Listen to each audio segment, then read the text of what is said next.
안녕하세요. 저는 42년간 의사 생활을 하다 은퇴한 78세 김도연입니다. 이 영상을 끝까지 보지 않으면 정말 후회하실 겁니다. 왜냐고요? 여러분이 매일 무심코 하는 습관들이 여러분의 생명을 서서히 갉아먹고 있기 때문입니다. 제가 78세임에도 아직 건강하게 혼자 생활하고 매일 아침 산책도 하고 손주들과 여행도 다니는 비결이 궁금하신가요? 저도 60대 때는 여러분처럼 매일 밥을 먹고 약을 챙겨 먹고 운동도 했는데 왜 몸이 점점 더 안 좋아졌을까요? 충격적이게도 그 이유는 따로 있었습니다. 바로 우리가 모르는 사이에 하고 있는 최악의 습관들 때문이었죠. 제가 의사로 일하며 지난 42년간 수천 명의 60대, 70대 어르신들을 만나면서 발견한 충격적인 사실이 있습니다. 건강을 빠르게 망치는 이 5가지 습관만 고치면 여러분도 저처럼 70대, 80대까지 건강하게 살 수 있습니다. 하지만 이대로 방치한다면 안타깝게도 병원 신세를 지게 될 확률이 90%입니다. 저는 너무나 많은 환자들이 이 습관들 때문에 10년, 20년 일찍 돌아가시는 모습을 봤습니다. 그냥 나이 들어서 그렇지라고 체념하시면 절대 안 됩니다. 저도 60대 중반에 그런 생각을 했었거든요. 하지만 오늘 이 영상에서 공개할 비밀만 알면 여러분은 당장 내일부터 달라질 수 있습니다. 여러분의 자녀, 손주들이 우리 부모님, 할머니, 할아버지는 정말 동년배 중에서 가장 건강하시다고 자랑스러워할 정도로 말이에요. 지금 이 순간에도 여러분의 몸 안에서는 무슨 일이 벌어지고 있을까요? 혹시 여러분도 이 최악의 습관 중 하나를 하고 있다면 지금 이 순간에도 여러분의 근육은 줄어들고 뼈는 약해지고 혈관은 좁아지고 있을지도 모릅니다. 의사인 제가 단언합니다. 하지만 걱정 마세요. 나이는 숫자에 불과합니다. 저도 65세 때는 무릎이 아파서 지팡이를 짚고 다녔지만 지금은 지팡이 없이도 산책을 매일 1시간씩 합니다. 제가 오늘 알려드릴 간단한 방법들만 실천하면 여러분은 내일부터 달라질 수 있습니다.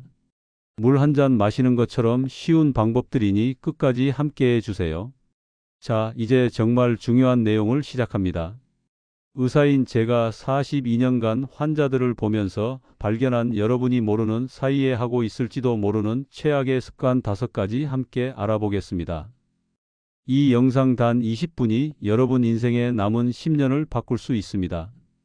첫 번째 최악의 습관은 오래 앉아 있는 생활입니다. 여러분, 하루에 몇 시간을 앉아서 보내시나요? 아침에 일어나서 TV 앞에 앉고, 식사를 하고 나서도 소파에 앉고, 오후에도 앉아서 책을 보거나 TV 보고, 그러다 보면 하루 대부분을 앉아서 보내게 됩니다. 특히 나이가 들수록 자연스럽게 앉아 있는 시간이 늘어나죠. 조금만 움직여도 피곤해서 쉬고 싶어진다고 생각하시는 분들이 많으실 겁니다.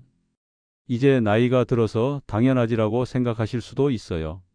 하지만 이것이 바로 건강을 망치는 가장 큰 원인 중 하나입니다.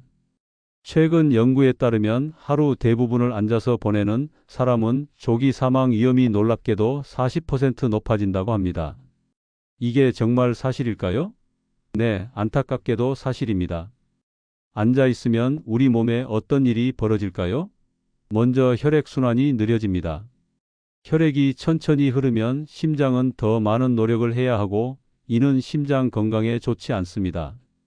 또한 우리 몸의 근육이 급격히 줄어들기 시작합니다. 특히 다리 근육이 약해지면 걷기 힘들어지고 낙상의 위험이 커집니다. 70대가 넘어져서 골절이 생기면 어떻게 될까요? 대부분 병원 생활로 이어지고 그러면 근육은 더 빠르게, 더 많이 줄어들게 됩니다. 이것이 바로 악순환이에요. 특히 식사 후 바로 소파에 앉아 TV 보는 습관은 건강에 치명적입니다. 식사 후에는 혈당이 올라가는데 이때 앉아만 있으면 혈당이 내려가지 않고 계속 높은 상태로 유지됩니다. 당뇨가 없는 분들도 이런 상태가 계속되면 당뇨병 위험이 높아져요. 반대로 식사 후 가볍게 움직이면 소화가 잘 되고 혈당이 안정됩니다. 놀랍게도 조금만 움직여도 피로감이 줄어들고 몸이 가벼워진다고 합니다. 이게 어떻게 가능할까요? 우리 몸은 움직이도록 설계되어 있기 때문입니다. 그렇다면 어떻게 해야 할까요? 해결책은 생각보다 간단합니다. 첫째, 30분에서 60분마다 한 번씩 일어나서 움직이세요. 물 한 잔 마시러 가거나 화장실에 가는 것만으로도 도움이 됩니다. 정말 간단하죠? 타이머를 맞춰놓고 알람이 울리면 꼭 일어나서 움직이는 습관을 만들어 보세요. 둘째, 의자에서 앉았다가 일어나는 간단한 운동을 하루에 10번 정도 해보세요. 허벅지 근육을 유지하는데 정말 좋은 운동입니다. 처음에는 5번부터 시작해서 점차 늘려가시면 됩니다. 셋째, 하루 최소 30분 이상 걷기를 목표로 해보세요. 한 번에 30분이 어렵다면 10분씩 3번으로 나눠도 좋습니다. 아침에 10분, 오후에 10분, 저녁에 10분 이렇게 나누면 부담이 훨씬 줄어들죠. 이렇게 작은 변화만으로도 여러분의 건강은 크게 달라질 수 있습니다. 앉아있는 시간을 줄이는 것, 바로 오늘부터 시작해 보는 건 어떨까요? 두 번째 최악의 습관은 근육 감소를 방치하는 것입니다. 여러분, 20년 전보다 지금 힘이 얼마나 빠졌나요? 계단을 오를 때, 무거운 물건을 들 때 그 차이를 느끼시나요? 그것은 바로 근육이 줄어들었기 때문입니다. 70대가 되면 근육량이 급격히 감소합니다. 사실 근육 감소는 30대부터 시작되지만 70대가 되면 그 속도가 3배 이상 빨라집니다. 하지만 많은 분들이 이것을 그냥 나이 탓으로 여기고 방치해요. 이것이 바로 두 번째 최악의 습관입니다. 근육이 줄어들면 어떤 문제가 생길까요? 첫째, 균형 감각이 떨어지고 작은 충격에도 뼈가 쉽게 부러질 위험이 증가합니다. 특히 허벅지 근육이 감소하면 기립성 저혈압이 생길 수 있어요. 갑자기 일어났을 때 어지러움을 느끼신 적 있으신가요? 그것이 바로 기립성 저혈압의 증상입니다. 이로 인해 낙상의 위험이 크게 증가해요. 근육 감소의 부작용은 이뿐만이 아닙니다. 근육은 우리 몸의 당을 소비하는 중요한 기관입니다. 근육이 줄어들면 혈당 조절이 어려워져 당뇨병 위험이 증가합니다. 또한 면역력도 약해집니다. 그래서 감기, 폐렴 같은 질병에 더 취약해지는 거예요. 허리와 복부 근육이 약해지면 어떻게 될까요? 허리 통증이 심해집니다. 우리 몸의 중심을 지탱하는 근육이 약해지면 뼈가 그 부담을 모두 받게 되니까요. 가장 무서운 점은 근육 감소가 생각보다 훨씬 빠르게 진행된다는 것입니다. 일주일 동안 침대에만 누워 있으면 다리 근육이 최대 10% 줄어들 수 있다고 합니다. 상상이 되시나요? 일주일 만에 10년 동안 줄어들 근육이 없어지는 겁니다. 그런데 여기서 더 놀라운 사실이 있습니다. 70대가 되어서도 근육을 늘릴 수 있다는 연구 결과가 있어요. 물론 20대, 30대만큼은 아니지만 적절한 운동과 영양 공급을 통해 근육량을 유지하고 심지어 증가시킬 수도 있다는 겁니다. 하지만 걱정 마세요. 해결책이 있습니다. 첫째, 30분마다 일어나서 2-3분 동안 가볍게 움직이세요. 방 한 바퀴를 돌아보거나 간단한 스트레칭을 하는 것만으로도 큰 도움이 됩니다. 이것만으로도 근육이 내가 아직 필요한 존재구나라고 인식하게 됩니다. 둘째, 간단한 근력 운동을 실천해 보세요. 의자에서 앉았다 일어나기를 10번씩 하루 3번 해보세요. 또는 벽을 짚고 발 뒤꿈치를 들었다 놓는 운동도 좋습니다. 이런 간단한 운동들이 근육을 유지하는 데 큰 도움이 됩니다. 벽 짚고 팔굽혀 펴기도 좋은 운동입니다. 바닥에서 하는 팔굽혀 펴기가 어렵다면 벽에 손을 대고 하는 것부터 시작하세요.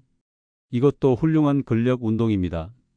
셋째, 하루 30분 걷기와 아침 저녁으로 스트레칭을 해보세요. 걷기는 근육을 유지하는 가장 쉽고 효과적인 방법입니다. 스트레칭은 근육의 유연성을 유지하는 데 도움이 되고요. 넷째, 단백질 섭취를 신경 써보세요. 근육을 만들기 위해서는 재료가 필요합니다. 그 재료가 바로 단백질이에요. 계란, 생선, 두부, 콩 등 단백질이 풍부한 음식을 매 끼니마다 조금씩이라도 드세요. 여러분, 근육은 한번 잃으면 되찾기 어렵습니다. 하지만 작은 운동만으로도 유지할 수 있어요. 지금 당장 시작해 보는 건 어떨까요? 세 번째 최악의 습관은 물을 충분히 마시지 않는 것입니다. 여러분, 오늘 물을 얼마나 마셨나요? 한 잔? 두 잔? 아니면 전혀 마시지 않으셨나요? 나이가 들수록 목마름 신호를 덜 느끼게 됩니다. 그래서 자연스럽게 물을 덜 마시게 되는데 이것이 바로 노화를 가속화하는 원인 중 하나입니다. 우리 몸의 70%는 물로 이루어져 있습니다.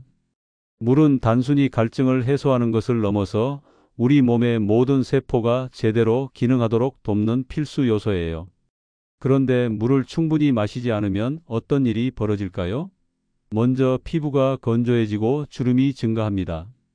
왜 고가의 화장품을 바르는데도 피부가 좋아지지 않을까요? 그것은 안에서부터 수분이 부족하기 때문일 수 있어요. 더 심각한 문제는 혈액이 끈적해진다는 것입니다. 물이 부족하면 혈액이 농축되어 심장이 혈액을 펌프질하는데 더 많은 힘이 필요합니다.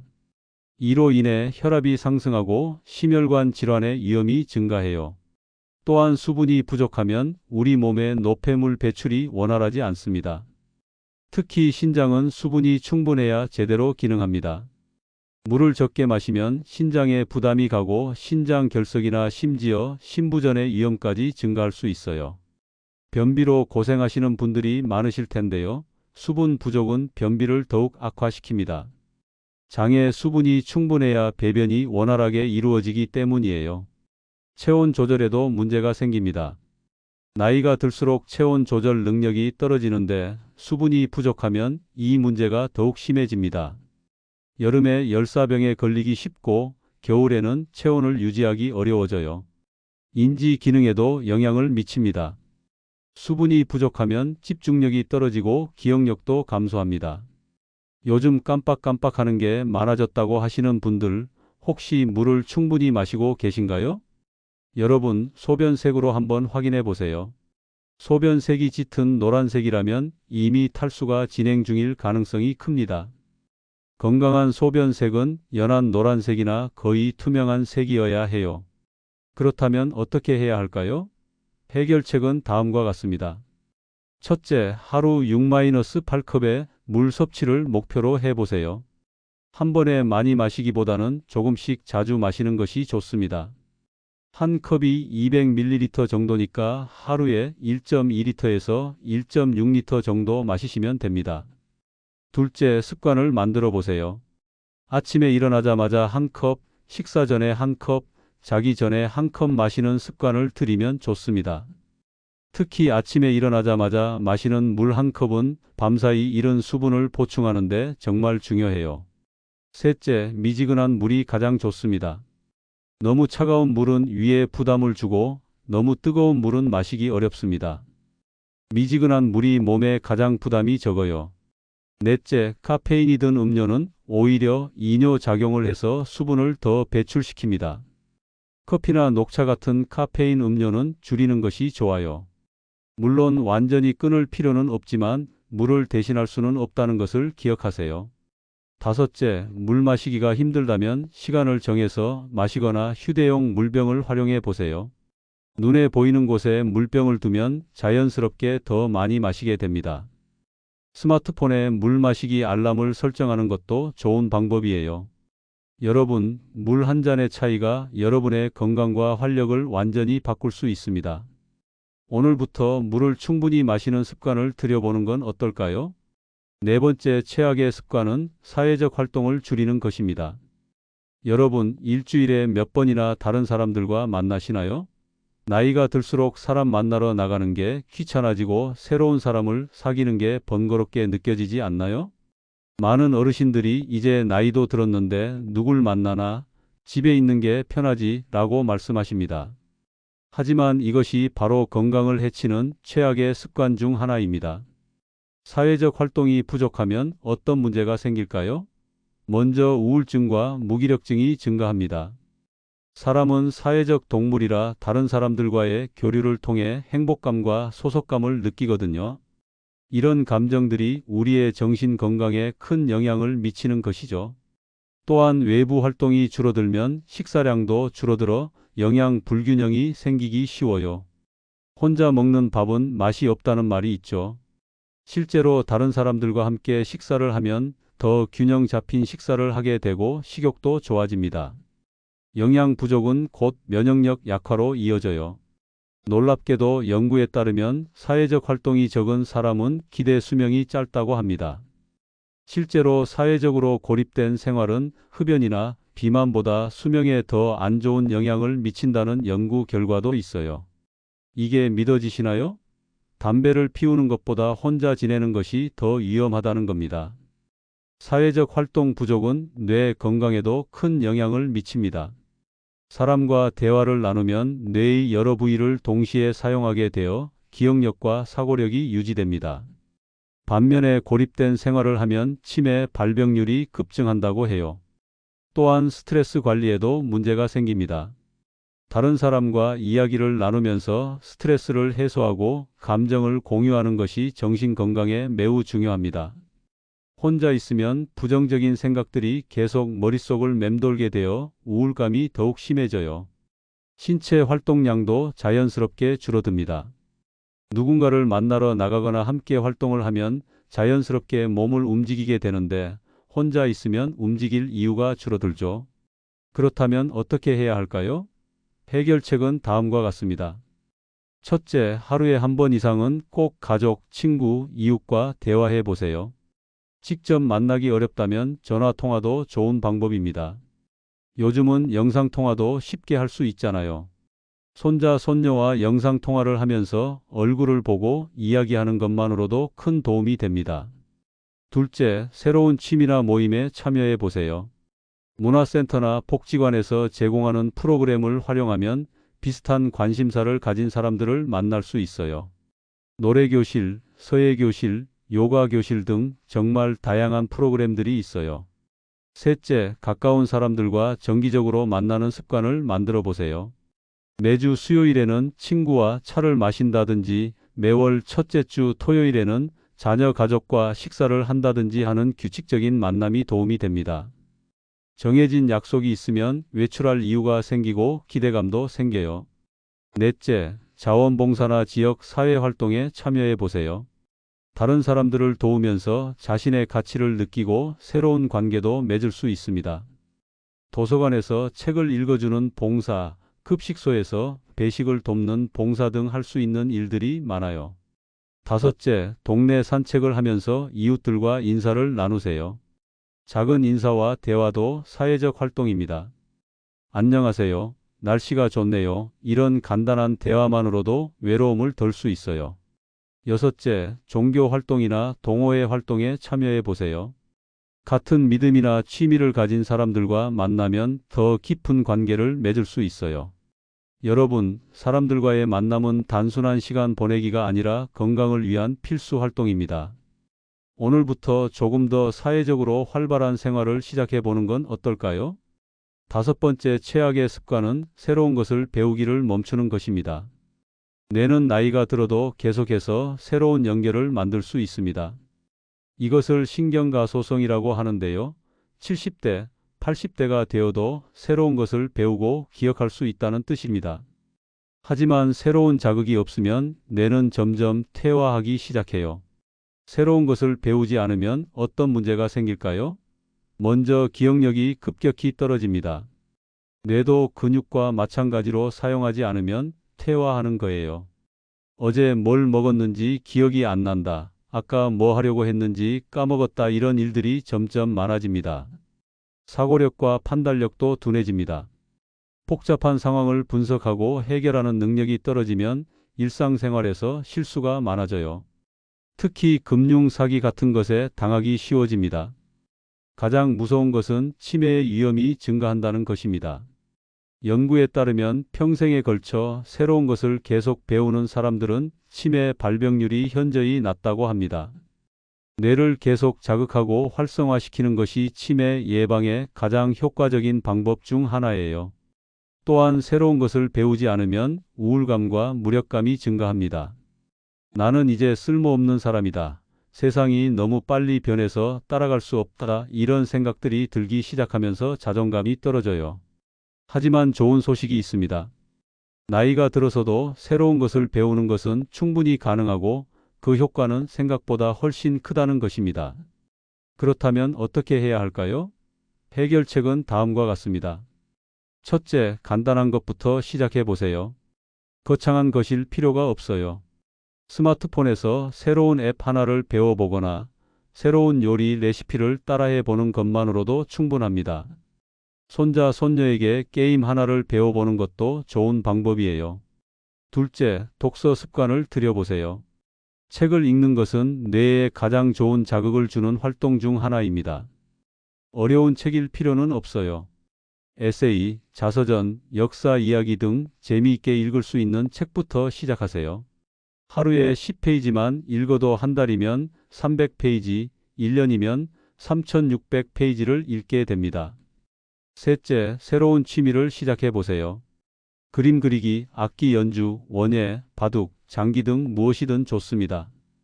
특히 손을 사용하는 활동은 뇌 활성화에 매우 좋아요.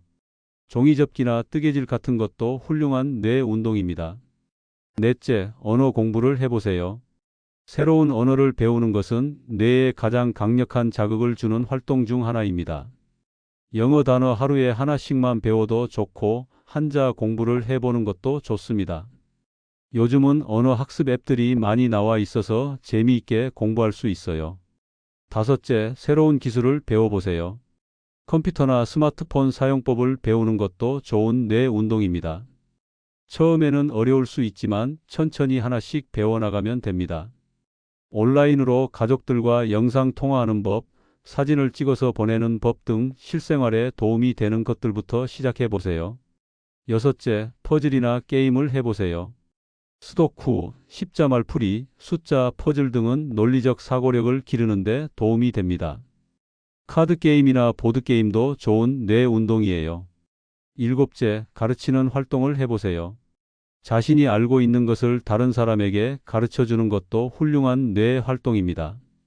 손자, 손녀에게 옛날 이야기를 해주거나 젊은 사람들에게 인생 경험을 나누어 주는 것도 뇌를 활성화시키는 좋은 방법이에요. 여덟째, 매일 일기를 써보세요. 하루 있었던 일을 기록하고 자신의 생각을 정리하는 것은 기억력과 사고력을 기르는 데 도움이 됩니다. 긴 글일 필요는 없어요. 몇 줄짜리 간단한 일기라도 꾸준히 쓰는 것이 중요합니다. 여러분 기억하세요. 배움에는 나이 제한이 없습니다. 70대, 80대에 새로운 언어를 배우거나 악기를 연주하기 시작한 사람들의 이야기는 얼마나 많은가요? 가장 중요한 것은 완벽하게 하려고 하지 않는 것입니다. 서툴러도 괜찮고 느려도 괜찮습니다. 새로운 것에 도전한다는 그 자체가 우리 뇌에게는 최고의 선물이에요. 건강한 노년을 위한 실천 방법을 알려드리겠습니다. 여러분, 지금까지 건강을 망치는 5가지 최악의 습관에 대해 말씀드렸습니다. 다시 한번 정리해 보겠습니다. 오래 앉아있는 생활, 30분마다 일어나서 움직이기, 근육 감소 방치, 간단한 근력 운동과 단백질 섭취, 물 부족, 하루 6-8컵의 물 마시기, 사회적 활동 부족, 사람들과의 만남과 소통 늘리기, 새로운 학습 중단, 계속해서 새로운 것 배우기. 이 5가지만 개선해도 여러분의 건강 상태는 놀랍도록 달라질 것입니다. 저도 이 방법들을 실천해서 78세가 된 지금도 건강하게 지내고 있거든요. 가장 중요한 것은 오늘부터 시작하는 것입니다. 완벽하게 하려고 하지 마세요. 작은 변화라도 꾸준히 실천하는 것이 중요합니다. 내일 아침에 일어나시면 물 한 잔부터 마시세요. 그리고 30분 후에는 일어나서 방 한 바퀴를 돌아보세요. 점심 후에는 10분만 산책을 해보시고요. 저녁에는 가족이나 친구에게 안부 전화를 한 통화 해보세요. 그리고 잠들기 전에는 오늘 하루 새로 배운 것이 무엇인지 생각해 보세요. 이렇게 작은 실천들이 모여서 여러분의 인생을 완전히 바꿀 수 있습니다. 여러분도 저처럼 70대, 80대까지 건강하고 활기차게 살 수 있습니다. 포기하지 마세요. 나이는 정말 숫자에 불과합니다. 건강한 노년, 행복한 노년은 여러분의 선택에 달려 있습니다. 오늘부터 시작해 보세요. 여러분의 미래가 달라질 것입니다. 구독과 좋아요, 공유하기를 눌러서 많은 분들이 함께 건강할 수 있으면 좋겠습니다. 시청해 주셔서 감사합니다.